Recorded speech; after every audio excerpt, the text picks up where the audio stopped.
Moram reči, da sem danes seveda zadovoljen, da sem lahko prisoten na tej zelo pomembni konferenci o industriji, kjer po moje je potrebno dati človeka v prvo vrsto.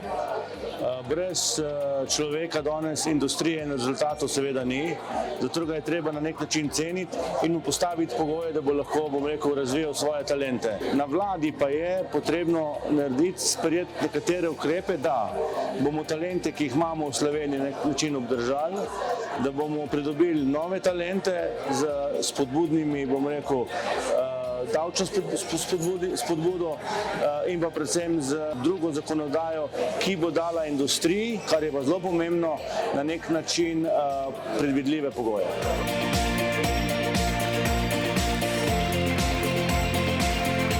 Na današnji konferenci je bil v bistvu ključen poudarek bistvo človeka oziroma vloga človeka v organizaciji in kako je pomembno, da se procesi prilagodijo nam, posameznikom v procesih, da smo lahko čim bolj produktivni, da lahko res bistvo usmerimo v pravilne aktivnosti, kjer dosegamo lahko tudi višjo dodano vrednost.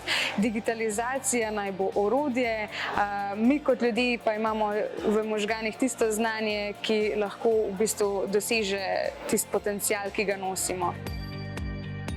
Res iskreno mislim, da bi morali se bolj zavzeti za pravico do odklopa in da bi morali tudi to pravico, če je treba, vpisati v ustavo. Če imamo pravico do čiste pitne vode, zakaj ne bi imeli tudi pravico do odklopa? Ker takrat, ko smo odklopljeni, smo samo ljudje. In jaz mislim, da to niso sanje, to ni utopija, pa tudi če so. Zakaj pa ne bi bilo dovoljeno sanjati, spati, ne mara sanjati, kot je rekel Hamlet v tistem znanem dramskem delu. In jaz mislim, da si te pravice spati in sanjati preprosto ne smemo odvzeti.